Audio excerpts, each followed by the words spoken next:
Hello everybody, it's Mark Pruitt with Strategic Estate Planning Services for another strategic market update. Going to go through a lot of different things today. Want to make sure that you're aware of some things that are proposed for the House, some things that have already passed and the IRS has clarified, market conditions, those type of things. So let's jump right in regards to the first thing on the market or on the slate for the day is the IRS has now clarified inherited IRAs. So if you have inherited an IRA in the past, it was a little confusing. They said, do I have to take this out every single year over the next 10 years or can I wait till the end of the 10th year?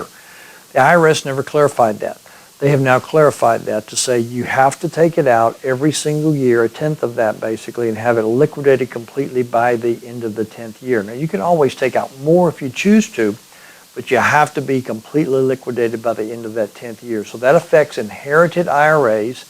Keep that in mind. If you've got questions and you're not sure if you've got an inherited IRA or not, call us and we'll clarify that for you and with you. One of the other things I think is very, very important that the House has now passed. In fact, they passed it so strongly, it's called the Secure Act 2, and they passed it so strongly, 414 votes to 5. And they clarified several different things in there. One of the things that they clarified is the RMD age extension. And so you can extend your age starting next year to age 73. So if you have not started your required minimum distributions yet, then you can wait till age 73. They will then layer in some years down the road here, age 74 and age 75. And so that's also important that they're extending that. So keep that in mind that if you've already taken required minimum distributions, it's not going to affect you, you're already taking them. But for people that have not started them yet, they have now given another year of required minimum distributions and when that trigger starts, and that is at age 73. So keep that in mind, and we'll let you know if the Senate passes all this. We'll give you updates because this has not become law yet. I'm just giving you an example of some things that the House has passed and the Senate will have to pass as well, and the President will have to sign off on that.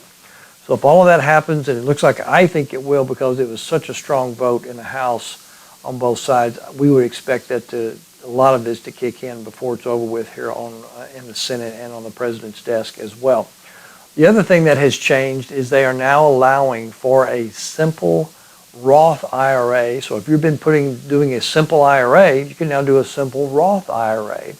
Or if you've been doing a SEP IRA, they'll allow you to now do a Roth SEP IRA. Those are two new changes also that are proposed.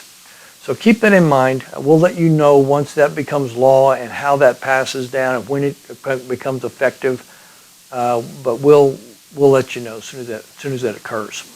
Now, one of the things that I want people to realize is in regards to markets, they talk about the two major words that have been talked about is disinflation versus deflation. So what is the difference between the two? Deflation is prices falling year over year. So if you had deflation here and a year later it's lower, that's deflation, where prices have fallen from here to here, from 1 year point to another year point. Disinflation is inflation that is beginning to slow. So you've had inflation that began to happen up here and you begin to see that, all of a sudden it kind of comes over the hump and it's starting to deflate. I won't say that's in the economy across the board, but we are beginning to see some things, and you can track some of these if you chose to every single day. Lumber, as we've heard me mention in the past, is now basically 50% lower than its all-time high. It's easy to Google. You can see it. You can track it every day if you chose to.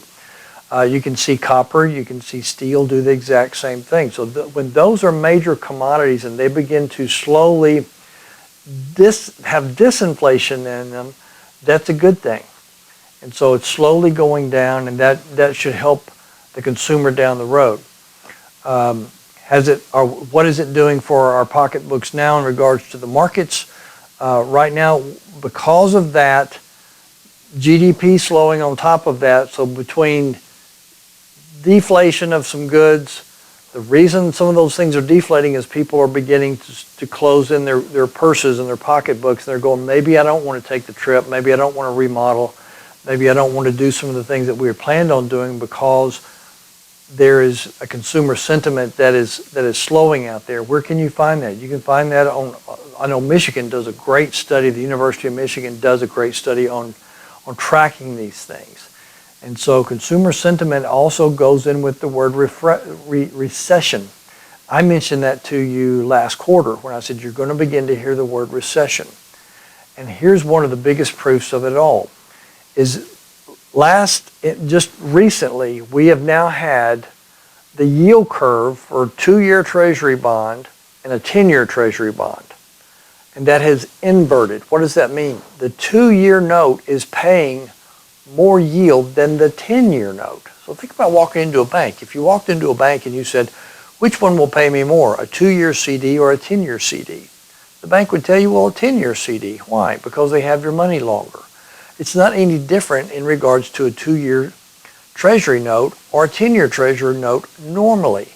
But when it begins to invert and that 2-year is paying more than the 10-year, that tells you that is usually a sign of a recession that is coming. The only question that people don't know is how far and when is it going to actually be called. Well, part of that, is where we talked about recession is where you have up to 6 months of negative GDP growth. We're about to get a report here on the first quarter. It's going to be interesting to see. I've said that it's going to either be flat or negative at best or at worst case. And that's going to be the first 3 months of this year. And we'll probably have that again these 3 months, this next quarter. And that's what we call the red zone. So we're making the adjustments right now. We're trying to front run that a little bit. And so those things make a difference, but just know that we've got a bead on what we're doing, and we're trying to prepare for that, and we are prepared for that. But you'll still see tweaks coming along the way as that red zone, or what I call the negative impact of markets and recession, begin to hit the markets. And so that becomes important for us to make adjustments as we need to. If you've got any questions about any of this, feel free to call us, 1-800-381-8870. We will be more than happy to answer questions that you've got on any of these issues. So hopefully this has been helpful to you. Thank you for being here. God bless you guys and have a great week.